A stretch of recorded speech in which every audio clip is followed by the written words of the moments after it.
একজন অর্ডিনারি ছাত্রী আর আমি এর আগে মানে আমার কোনো মানে আন্দোলনের ব্যাকগ্রাউন্ড নেই, but I think this is something that everything should collectively protest. আমরা এখন বড় হচ্ছি, আমরা নারী বলে কি আমরা চাকরি করব না? সবসময় আমার মা বাবাকে কেন চিন্তা করতে হবে? রাত্রেবেলায় কেন মা বাবার ঘুম যাবে যদি আমার ফোন বিজি পায়, যদি আমার ফোন আনরিচেবল থাকে? এগুলো তো ঠিক নয়। We are equal, men are nothing superior. আমরা equal, men and women. But এর মানে এই নয় যে আমরা রাত্রেবেলা চাকরি করতে পারবো না।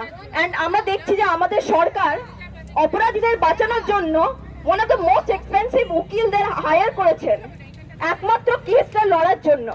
সো আমরা যতক্ষণ না এর প্রতিবাদ করবো, নর্মাল ছাত্ররা যতক্ষণ না উঠে দাঁড়াবো, এর প্রতিবাদ হবে না। So I think that we should all come together to protest. Thank you. এই যে 9ই আগস্ট যে ঘটনাটা ঘটলো জি কর মেডিকেল কলেজে, একটা ডাক্তারকে নৃশংসভাবে ধর্ষণ করে খুন করা হলো। কোথায় আমাদের রাজ্যের নিরাপত্তা? কোথায় আমাদের রাজ্যে তথা গোটা ভারতবর্ষে এখনো মহিলাদের কোনো নিরাপত্তা নেই? মহিলা মুখ্যমন্ত্রী এর জবাব চাই, আমাদের মহিলা মুখ্যমন্ত্রী পদত্যাগ চাই। কোথায় আমাদের মহিলাদের নিরাপত্তা? আমরা কাজ করতে বেরোবো না, আমরা কলেজ যাব না, আমরা পড়াশোনা করব না, আমরা চাকরি করব না। আমরা শুনতে পাচ্ছি মহিলাদের কর্মক্ষেত্রে নাকি নাইট ডিউটি বন্ধ করে দেওয়া হবে। কেন? নিরাপত্তা কই? কই নিরাপত্তা কই? আমাদের প্রশাসন কই? মুখ্যমন্ত্রী কেন মহিলাদের নিরাপত্তা দিতে পারছে না? মুখ্যমন্ত্রী নিজেও তো একজন মহিলা, তার একটু লজ্জা লাগছে না আমাদের নিরাপত্তা দিতে পারছে না বলে? আমরা 100 বার মুখ্যমন্ত্রী পদত্যাগ চাই। আর যতদিন এই কাণ্ডের আমরা বিচার না পাবো ততদিন আমাদের মিছিল থামবে না, আমাদের প্রতিবাদ থামবে না। আমাদের এই মিছিল চলছে আর আমাদের এই মিছিল চলবে। BC Roy ইঞ্জিনিয়ারিং কলেজের ছাত্রী।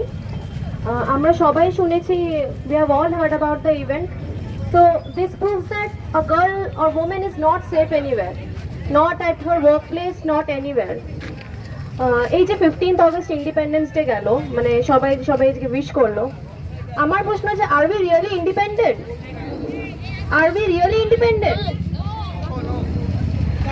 আমার মনে হয় তখনই ইন্ডিপেন্ডেন্স ডে উইশ করা হবে যখন আমরা ইন্ডিপেন্ডেন্টলি প্রোটেস্ট করতে পারবো।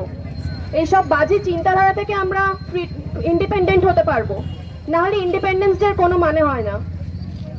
এই যে কিছুদিন পর পুজো আসছে, যে মা দুর্গার পুজো করব, মা দুর্গা তো মেয়েরই রূপ, সেই মেয়ের সাথে এরকম ঘটনা ঘটছে, তাহলে সেই দুর্গা পুজোর কি মানে? কোনো মানে নেই দুর্গা পুজোর। আগে বিচার হোক, তারপর Durga puja. Thank you. We shall overcome, we shall overcome someday. Oh, deep in my heart, I do believe we shall overcome someday. আমরা করব জয়, আমরা করব জয়, আমরা করব জয় নিশ্চয়। ও বুকে গভীর আছে প্রত্যয়, আমরা করব জয় নিশ্চয়। हम होंगे कामयाब, हम होंगे कामयाब, हम होंगे कामयाब एक दिन। मन में है विश्वास, पूरा है विश्वास, हम होंगे कामयाब एक दिन।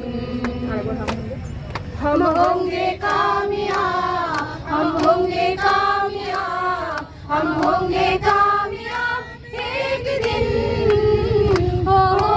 मन में है विश्वास, पूरा है विश्वास, हम होंगे कामयाब एक दिन। এবার সবাই মিলে একটু জাতীয় সঙ্গীত আমরা করব, এবার ওই করেই আমাদের আজকে কর্মসূচি শেষ করব। জনগণ মন অধিনায়ক জয় হে ভারত ভাগ্য বিধাতা। পঞ্জাব সিন্ধু গুজরাট মারাঠা দ্রাবিড় উৎকল বঙ্গ, বিন্ধ্য হিমাচল যমুনা গঙ্গা উচ্ছল জলধি তরঙ্গ। তব শুভ নামে জাগে, তব শুভ আশিস মাগে, গাহে তব জয় গাথা। জনগণ মঙ্গলদায়ক জয় হে ভারত ভাগ্য বিধাতা। জয় হে জয় হে জয় হে জয় জয় জয় জয়